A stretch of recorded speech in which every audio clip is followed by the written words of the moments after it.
Nós vamos ler o nosso texto e aí antecipadamente desejando um Feliz Natal para todos os que estão nos acompanhando aqui. Eles estão se despedindo também porque já terminaram aqui o louvor e vão agora nos acompanhar através da transmissão enquanto lemos o nosso texto aqui em João, Evangelho, capítulo 1, versículos 1 a 5. No princípio era aquele que é a palavra. Ele estava com Deus e era Deus. Ele estava com Deus no princípio. Eu vou refazer a leitura lendo na Revista e Atualizada de Almeida. No princípio era o Verbo, e o Verbo estava com Deus, e o Verbo era Deus. Ele estava no princípio com Deus. Todas as coisas foram feitas por intermédio dele, e sem ele, nada do que foi feito se fez. A vida estava nele, e a vida era a luz dos homens. A luz resplandece nas trevas, e as trevas não prevaleceram contra ela. Glória a Deus. Vamos orar ao Senhor. Tu és o Deus forte, Senhor Jesus. Tu és o Pai da eternidade, o maravilhoso conselheiro, o nosso príncipe da paz. Te exaltamos e nestes dias estamos celebrando o teu nome. Nestes dias estamos glorificando ao Deus eterno que te enviou e que se nos deu em ti, como filho que nos nasceu menino.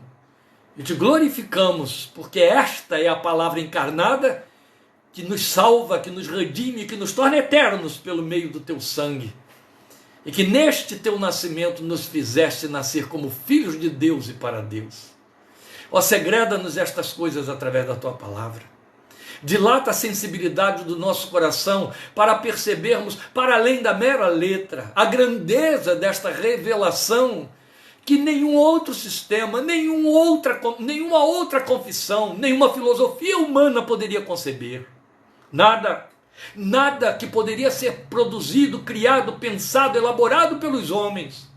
Por mais extraordinária que fosse a capacidade elaborativa do pensamento humano, nada poderia se equiparar, chegar sequer perto da gloriosa revelação da encarnação do Verbo de Deus, Cristo Jesus, que conhecemos como Natal e celebramos e exaltamos o teu nome. Senhor Jesus, nós te adoramos, porque tu és a grande dádiva do Deus eterno para nossas vidas, e como filho vieste para nos tornar filhos e nos levar como filhos para este bendito Deus Pai, que nos quis para si e nos comprou através do teu sangue e da tua vida. Nós te exaltamos e rogamos que comuniques esta palavra pelo teu Espírito aos nossos corações, de maneira que ela nos guarneça de reverência, de solenidade, de gratidão, de espírito de adoração, os corações, a nossa alma, durante estes dias de celebração e de festa, para que de fato ela seja genuína, legitimada e aprovada por ti, a partir das nossas vidas, em nossas vidas e em nosso entorno. Nós te rogamos, com gratidão ao teu santo nome e esperando na tua graça e para a tua glória. Amém. Meus amados, nós não poderíamos deixar de considerar esta palavra com esta temática por conta da ocasião, por conta deste tempo. Hoje é a entrevéspera do que se formatou no mundo como sendo a época de celebrar, de lembrar o nascimento de Jesus. Eu gosto muito de chamar a atenção da igreja para o fato de que o nascimento para nós tem muito mais impacto, tem muito mais sentido quando nós o pensamos como encarnação. Porque de nascimento todos nós entendemos. Nós somos filhos, nós nascemos. Nós somos criaturas que foram geradas e vieram a nascer. Então entendemos de nascimento. Mas nenhum de nós pode parear, configurar a gloriosa experiência de encarnar. Já nascemos carne. Mas o Filho de Deus encarnou, tomou forma humana. Isto tem um significado todo exclusivo, todo singular. E é nele que temos de pensar. Por isso viemos ao texto de João, à abertura do Evangelho de João, curvando-nos diante da gloriosa revelação e da sabedoria com que o Espírito de Deus encheu o coração deste servo de Deus para descrever desta maneira a encarnação. No princípio era aquele que é o Verbo, era o Verbo, e o Verbo estava com Deus, e o Verbo era Deus. Mas quando o texto diz que o Verbo estava com Deus e o Verbo era Deus, ele vai nos dizer que este Verbo, também chamada luz no qual estava a vida, resplandeceu nas trevas. Ele se tornou homem, e como homem, veio divinizar a nossa vida pela fé no seu nome. Então este é o texto solene de João, que anuncia a encarnação pela ótica divina. E esta é a diferença, este é o ponto, singular da nossa meditação esta noite, que eu quero compartilhar com vocês. Ela vai ser bastante objetiva, exatamente para que a gente não perca o seu sentido principal. E o que eu quero chamar a sua atenção é que a descrição que João faz para nós, diferente das descrições do nascimento de Jesus, feita nos outros evangelhos, chamados evangelhos sinóticos, Mateus, Marcos, Lucas, ela é exclusiva de João. Ela é toda diferente, porque João, neste texto, nos anuncia a encarnação pela ótica divina. Por que eu estou dizendo isso? Porque nós a conhecemos anunciada nos sinóticos, os evangelhos que eu citei aqui, pela ótica humana. Entende? Ou seja, a partir do ponto de vista dos homens, que foram os receptores dessa dádiva. Lembram do texto do próprio João, capítulo 3, versículo 16? Deus amou o mundo de tal maneira que nos deu o seu Filho. Pois bem, a que nos remonta este texto de João 3,16? Há uma profecia, hoje multimilenar, mas que cumpriu-se nos dias de Herodes, cumpriu-se em Belém Efrata, 760 anos depois de ter sido enunciada por Isaías. E aquela profecia que está em Isaías 9,6 dizia: porque um menino nos nasceu, um filho se nos deu. Aí vem João e diz: Deus amou o mundo de tal maneira que nos deu o seu filho. O filho que nasceu, filho de Deus, gerado e não criado, como dizem os credos, ele nos foi dado. E é esta recepção descrita nos evangelhos que traz duas óticas. Então os sinóticos nos apresentam a ótica dessa dádiva pela visão dos receptores, a nossa ótica, a visão humana. Então nós o vemos como o nascimento de um menino. É isso que os três evangelhos descrevem para nós, o nascimento de um menino. Muda tudo no sentido de uma nova abordagem quando você vem para o evangelho de João, porque aí ele nos apresenta a ótica divina. E pela ótica divina não é o nascimento de um menino que está se registrando aqui ou comunicando aqui. Pela ótica dos outros evangelhos, que é a ótica humana, a ótica dos receptores, dos homens que receberam o filho que foi dado, nós pensamos nesta revelação como sendo no nível do nascimento milagroso, nascimento virginal, e a traduzimos eternizada em presépios. Mas João a descreve pela ótica do doador, pela ótica do próprio Deus, nessa expressão exata de Isaías 9,6, na primeira linha: um filho se nos deu. Entende?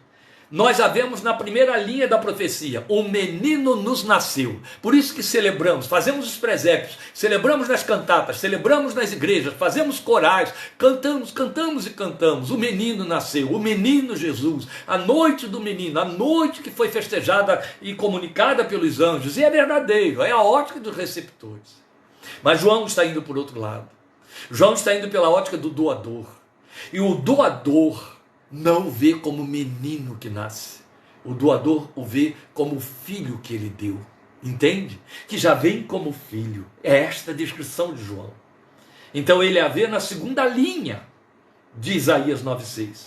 E João a descreve para nós e nos convida a entendê-la assim, nesse significado da encarnação. Por isso, obrigatoriamente eu tenho de reler os 5 versículos que já foram lidos.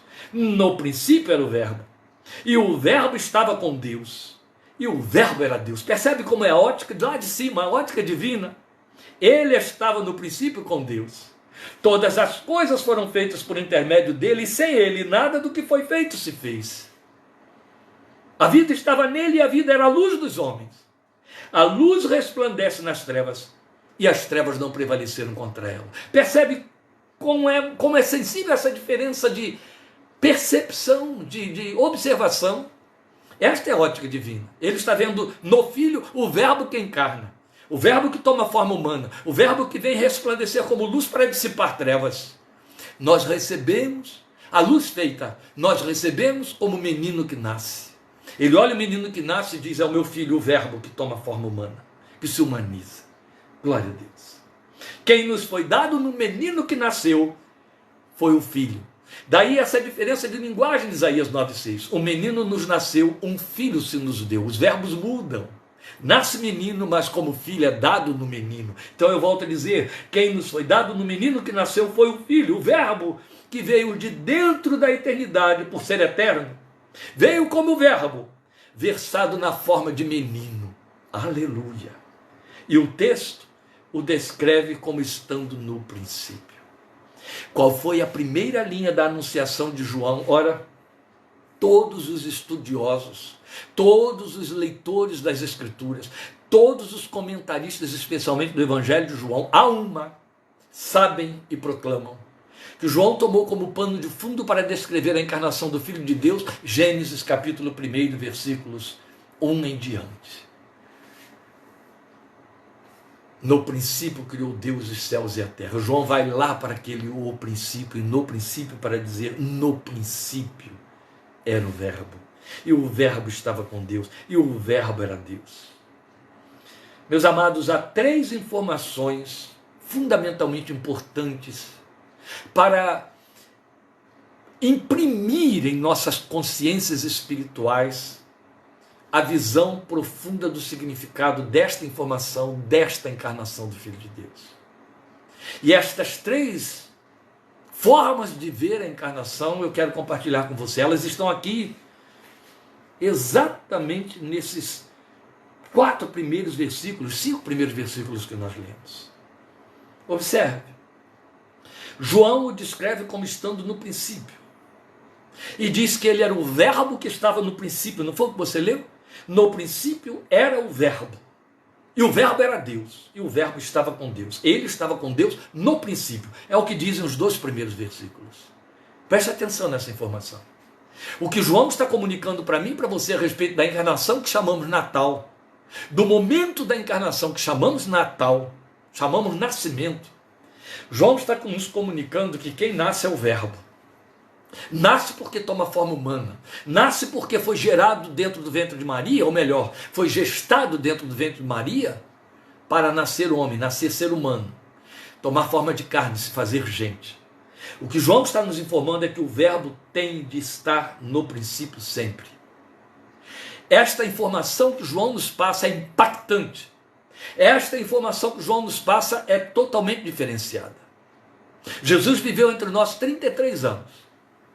Durante 33 anos, ele pregou sem reservas, mais de 33, pouco mais de 33, sem reservas, que ele veio do Pai e voltava para o Pai.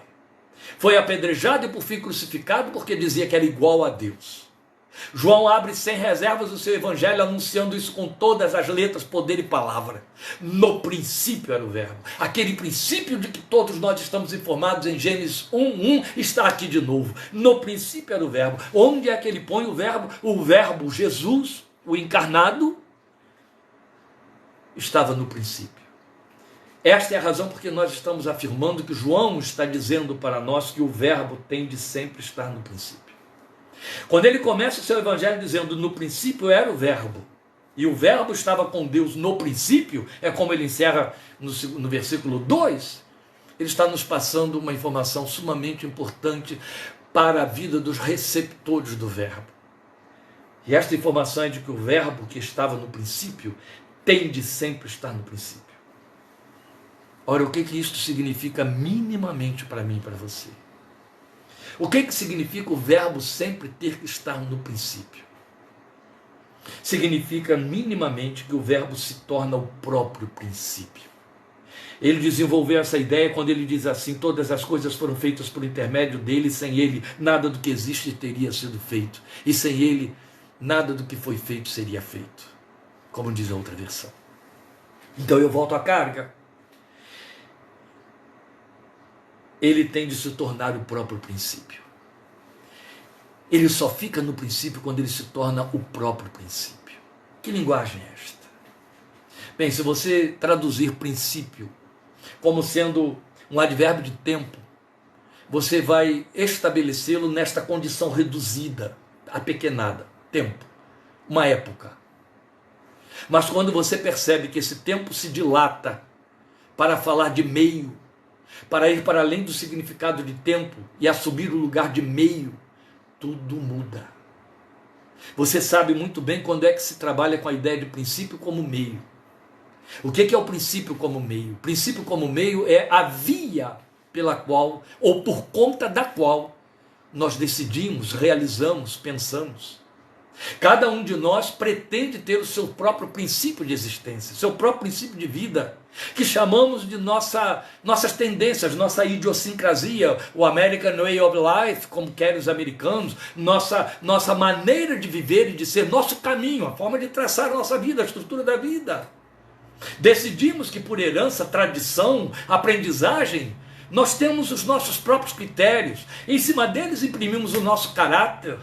Trabalhamos então em função, ou fazemos, às vezes até não intencionalmente, mas por inevitabilidade, fazemos com que ele discorra, com que ele flua, porque é o nosso princípio. É o princípio pelo qual a vida se estabeleceu dentro de nós, ou nós decidimos por aquele princípio para estabelecer o nosso modus vivendi, o nosso modus operandi. Isso é princípio. João está dizendo que o verbo estava no princípio e ele tem que ser o princípio para que possa continuar no princípio. Quando você se converte a Jesus, quando você entrega o seu coração ao Filho de Deus que encarnou, quando você o encarna dentro de si, o mínimo lugar que ele tem de ocupar é o princípio. Ele tem de se tornar o princípio. Tudo muda. Temos um cântico bastante popular, repetido, durante décadas entre nós, quando dizemos que ele é a nossa razão, Jesus é a nossa razão. Razão fala de princípio. Eu não estou falando apenas de alvo de vida. É mais do que alvo de vida. É muito nobre e necessário fazer de Jesus nosso alvo de vida. Ele disse: aprendam de mim que sou manso e humilde de coração. Se torna um alvo, se oferece como alvo. Pedro diz que nós devemos seguir as suas pegadas. Ele é o alvo. Mas quando dizemos e entendemos que Jesus é o princípio, nós vamos muito além de fazer dele um alvo. Nós estabelecemos que ele então é o que tem as coordenadas, ele as assume. Ele é a razão para a existência fluir. Ele vai cumprir, ou como princípio vai se cumprir literalmente a mensagem magna de Paulo em Romanos 14:7, quando ele diz textualmente que nenhum de nós vive para si e nem morre para si. Ele declara: se vivemos, para o Senhor vivemos. Se morremos, para o Senhor morremos. De sorte que quer vivamos ou morramos, somos do Senhor. O nome disso é princípio. Ele é o princípio pelo qual vivemos. Eu faço convergir, você tem de fazer convergir, os cristãos precisam fazer convergir, ou é falsa confissão. Todas as solicitações, pretensões, propósitos, anseios, esperanças, alvos, ideais da vida para dentro de Cristo. É muito mais do que essa forma mágica, essa forma como nós humanizamos demais a nossa confissão, ou carnalizamos, pretendendo que nós vamos dar uma invernizada de magia espiritual, de milagre, de poder, as coisas que fazemos segundo o nosso modus operandi. Então nós queremos que ele venha atrás abençoando. Não, isso tudo cai por terra. Quando fazemos de Jesus o princípio, quando ele é o princípio da nossa vida, ele se torna a nossa motivação. E eu acho que com esta colocação eu disse exatamente o que você precisa entender, eu preciso entender sobre Jesus no princípio sendo o princípio de todas as coisas. A minha motivação para trabalhar, a minha motivação para criar a família, a minha motivação para estudar, para planejar, para amar, para sonhar, a minha motivação para cultuar, para adorar, para trabalhar, para exercer minhas atividades temporais, seculares, que de longe nem sequer pretendam ser um ato de culto, no entanto são. Ele se torna o princípio, ele é o motivo. Ele não é apenas alguém com quem a minha mente esteja ocupada, embora isso seja importante e fundamental, mas a vida toda começa a convergir para ele. De tal maneira que cabe sempre um autoquestionamento. Isso corre para o Senhor? funciona, é aprovado por Ele, vai redundar no louvor da glória dEle, significa uma forma de eu estar vivendo em direção ao altar dEle, ao seu trono, em direção ao trono. Se eu entendo que o verbo tem que estar sempre no princípio, eu vou entender também que ele vai se tornar o próprio princípio, e aí tudo muda. Quando pensamos nisso, isso significa no mínimo que Jesus veio para ser o princípio, é disso que João está falando, e para estabelecer o princípio segundo Deus, daí motivação, princípio segundo Deus. O princípio em todos os caminhos, planos e decisões, é o princípio segundo Deus.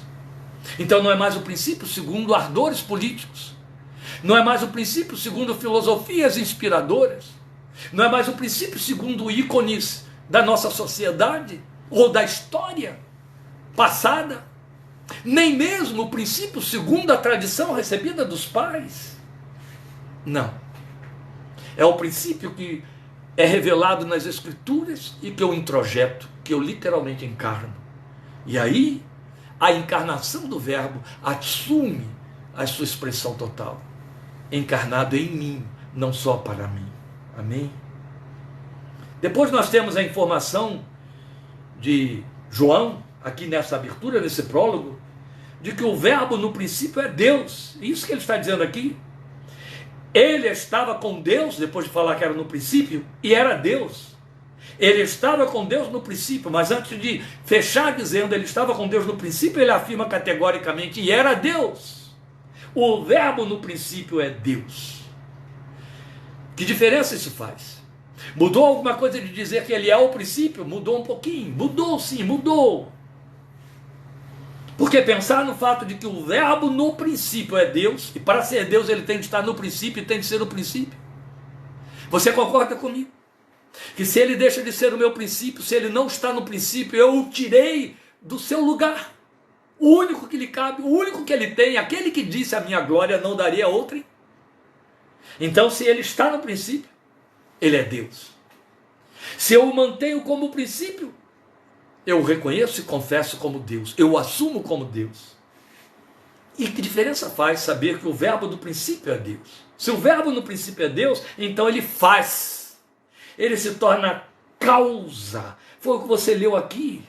O texto diz para nós, todas as coisas foram feitas por intermédio dele. Está dizendo que por ser o princípio, sendo o princípio, sendo Deus como princípio, ele se torna a causa de todas as coisas. Literalmente João disse isso. Todas as coisas foram feitas por intermédio dele. Sem ele, nada do que foi feito se fez. Nada do que existe teria sido feito. Isso inclui a mim, isso inclui você. Mas é tão importante pensar que a encarnação significa que o Verbo no princípio é Deus, porque se torna causa, e porque sendo causa faz. Ele é uma causa que causa, ele faz. Então, se posto no princípio, ele faz. Isso muda. E muda exatamente nos termos do que eu acabei de dizer, eu disse ainda há pouco. Não fica reduzido a abençoar os princípios humanos, entende? Ele cria o princípio. Se ele cria o princípio, ele assume a responsabilidade. Isso faz toda a diferença entre confessores e confessores, entre crentes e crentes, entre aqueles que ficam confusos e os que estão esclarecidos, entre os que estão ansiosos e os que estão sossegados, entre os que de fato têm paz e aqueles que apenas têm calma. Porque se eu trago meus princípios para que ele abençoe, eu estou indo na contramão. Eu estou forçando ele a ocupar um lugar que não lhe cabe. Ele deixa de ser a causa para ser um gestor. E não é por aí. O gestor não é o Criador. Quando eu estabeleço Jesus como o princípio de tudo, ele faz. Quando eu pretendo que ele venha abençoar os meus princípios, os meus caminhos, os meus desígnios, os meus desejos, os meus propósitos, eu estou tirando do lugar que lhe cabe. E isto significa que eu vou ter muitas frustrações, eu vou ter muitos desejos não atendidos, a despeito de vigílias de oração, jejuns e combates e lutas. Eu vou ter muitas frustrações, porque deixará de haver muitas respostas.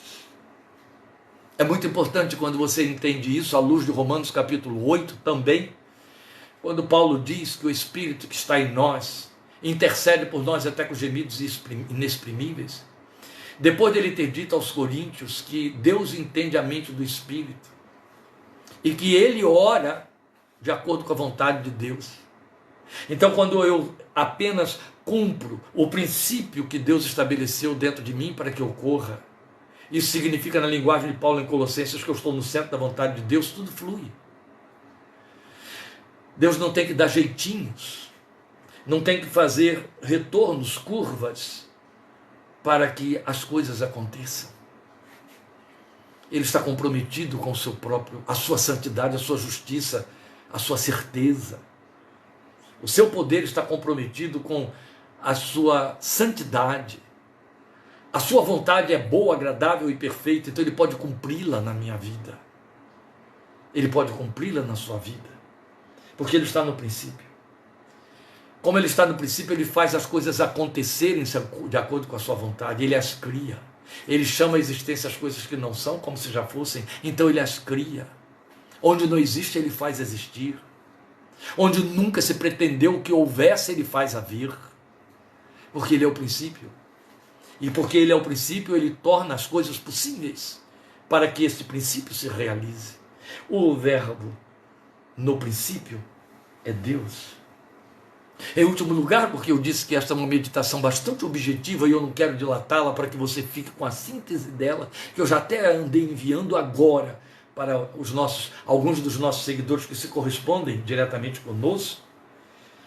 A outra informação que João nos passa é que o verbo no princípio é luz. Que lindo é! Ele é o princípio, ele está no princípio, então ele cumpre o princípio. E ele é luz para impedir a escuridão, as confusões e dificuldades de se perceber as realizações e os caminhos do princípio. O verbo no princípio é luz. Ele diz para nós, nele estava a vida e esta era a luz dos homens. A luz brilha nas trevas e as trevas não a derrotaram. Lindo o texto dizer que ele é a luz do ser humano. Então, como o verbo que encarna, ele ilumina, ele esclarece.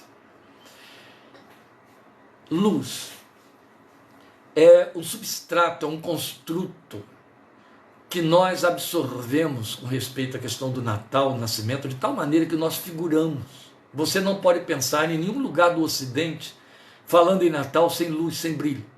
Todas as casas, todas as igrejas, todos os templos, todos os enfeites, todas as lojas, né? Porque vituperaram o Natal com o comércio, tudo tem luz, brilha, brilha, brilha, por conta desta palavrinha que diz que ele é a luz, ele é a luz, ele é a luz. Porque a Bíblia diz que resplandeceu essa luz, a profecia de Isaías 9 que citamos aqui, diz que a luz resplandeceu nas trevas, nas campinas de Belém houve o resplendor de glória celestial. E aí a gente faz essa conexão imediata de ideias entre Natal, nascimento e luz. Mas a encarnação, pela ótica de Deus, a encarnação mostra Deus olhando para os homens e vendo-os andando em trevas, sem saber sequer no que tropeçam. E aí ele faz cumprir-se a palavra de Gênesis 1 de novo, para dizer, haja luz.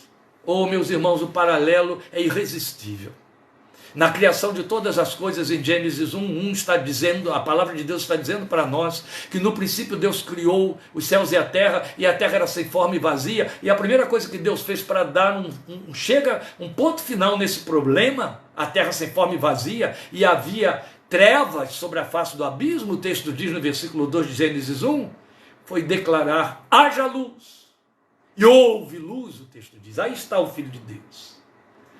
Mas quando nós pensamos na encarnação do Verbo, o paralelo está no fato de que Jesus encarna para criar, fazer uma nova criação. Paulo diz isto para nós extenuantemente. Ele escreve isso em 2 Coríntios capítulo 5, dizendo que se alguém está em Cristo é nova criação. Chamado novo nascimento na boca de Jesus, e Paulo chama de novas criaturas, eu e você, nova criação. Deus fez um homem novo para falar de humanidade em Cristo Jesus. Mas esse homem novo que Deus fez precisa de luz. Tal como aconteceu na criação primeira, o que Deus criou ficou envolto em trevas. O homem estava envolto em trevas, as trevas adâmicas, as trevas da ignorância, as trevas da religiosidade criada na tentativa de tateando, achar Deus, inventando religiões, filosofias, N meios. E aí o Senhor disse de novo, haja luz, e esse haja luz se tornou luz que resplandece nas trevas, a encarnação do Filho de Deus. A luz que brilha sobre os homens, se torna a luz dos homens. No mínimo, esta informação que João nos passa no versículo 4 do seu prólogo, do seu evangelho, capítulo 1, é que sem Jesus os homens continuam em trevas e não sabem disso. A luz dos homens. Nós somos as gerações pós-Thomas Edison que passaram pela deliciosa experiência da luz elétrica.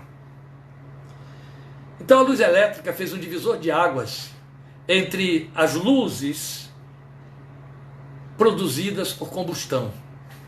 Então era a luz do óleo de baleia, era a luz do querosene, das lamparinas, a luz do fogo na lenha, a luz das velas, os palácios com os candelabros de velas para iluminar. E os homens realizavam a sua vida à luz dessa luz. Liam, escreviam, produziam, criavam. As noites eram mais longas, é evidente, porque começavam muito cedo, a iluminação era pequena, mas era suficiente para eles. Eles não conheciam outra iluminação. Eles estavam satisfeitos com aquele lumiar, que era muito pequeno, era reduzido, mas era tudo que tinham. A única coisa que superava era a luz do sol, para o qual então abriam-se as janelas e corriam-se as cortinas, de maneira que a luz pudesse entrar, iluminar os ambientes, encher de calor e luz. E aí, durante o dia, tudo que à noite estava em sombras, estava claro para eles. Mas vinha a noite, inevitavelmente. Todos os dias são seguidos de noites. E à noite eles tinham de recorrer a essas luzes adjutórias. Surgiu um cientista. O cientista inventou a luz incandescente. E a luz incandescente que veio aí através da energia elétrica iluminou e brilhou a noite. Pareceu para todo mundo que aquela luz superava todas as velas, superava todos os lampiões. Aquela era a resposta necessária para que as noites pudessem ser mais curtas, o dia se prolongasse mais, as atividades pudessem avançar noite adentro. Porque agora temos iluminação suficiente, vamos iluminar as ruas, vamos iluminar as praças, agora as pessoas podem ficar nas ruas até bem mais tarde. As décadas rolaram, muitas décadas. E foi havendo aperfeiçoamento dessas luminosidades. E aí foram surgindo os refletores, os faróis superpotentes, foram surgindo as luzes brancas. Surgiram primeiramente as luzes fluorescentes e ficamos encantados, luz branca, oh, como ela ilumina. E aí quando você começou a medir, a humanidade começou a medir a luz fluorescente com a luz incandescente, descobriu que a luz incandescente se tornava trevas perto da luz fluorescente. Vieram depois os grandes refletores de LED, debaixo dos quais estamos, cujo luminar nós usufruímos. E quando nós os comparamos às luzes que usávamos antes, que ainda estão por aí, nós entendemos, aquelas são trevas perto destas.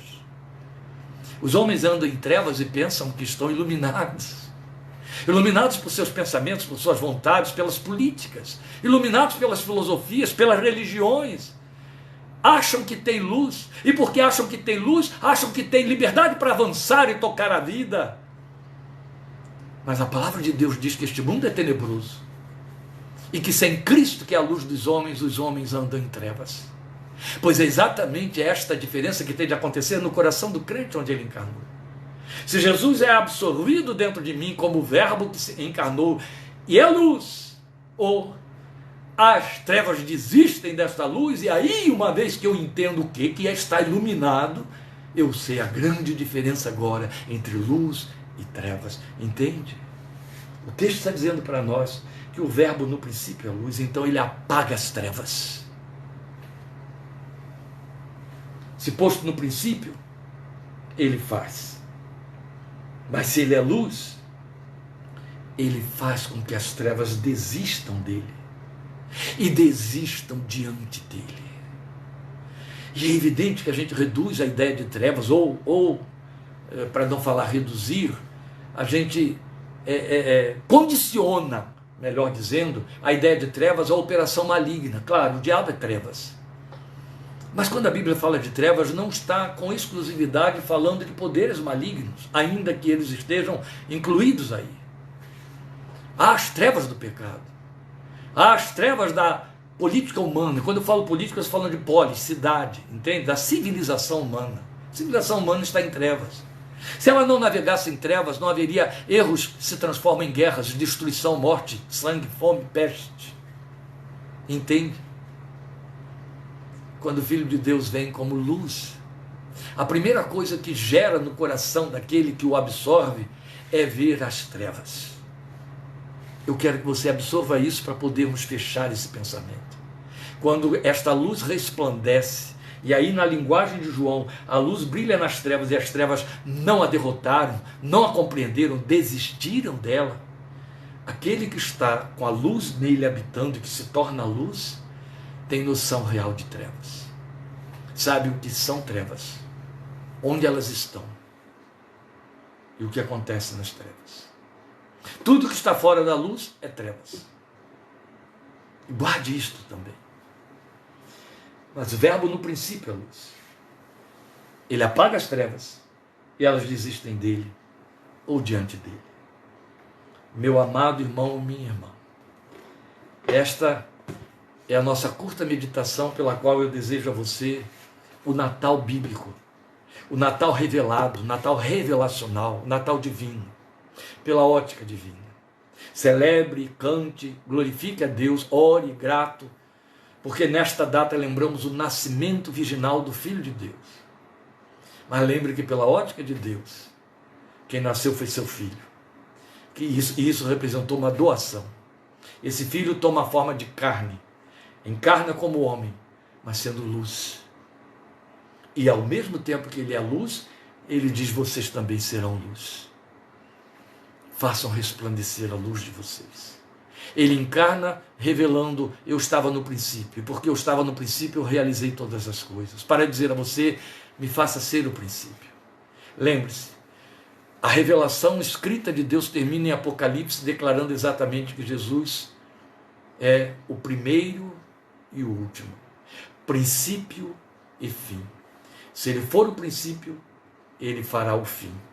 Se ele estiver no primeiro lugar, ele dará a última palavra e fará o fechamento em todas as circunstâncias da nossa vida. O único lugar que lhe cabe é o único que lhe pertence. Ele está no princípio e ele é o princípio e ele é a nossa luz. Feliz Natal para você, Feliz Natal para a sua família. Deus te abençoe com toda sorte de bênçãos de temor, reverência, santidade e glorificação e culto de gratidão pela grande dádiva que nos foi dada em Cristo Jesus, o menino que nos nasceu, no qual Deus nos deu o seu Filho e se nos deu no seu Filho. Aleluia. Glória ao seu nome. Espero encontrar você quinta-feira, 20h30, para fazer, 20 horas, perdão, 8 horas da noite, para fazermos o fechamento dos nossos estudos em Tessalonicenses e depois teremos uma pausa aí até o ano que vem para dar descanso a você. Deus te abençoe e te guarde. O Senhor te abençoe e te guarde e faça resplandecer o seu rosto sobre ti e tenha misericórdia de ti. O Senhor sobre ti levanta o seu rosto e te dê paz. Em nome de Jesus. Muito obrigado por sua companhia.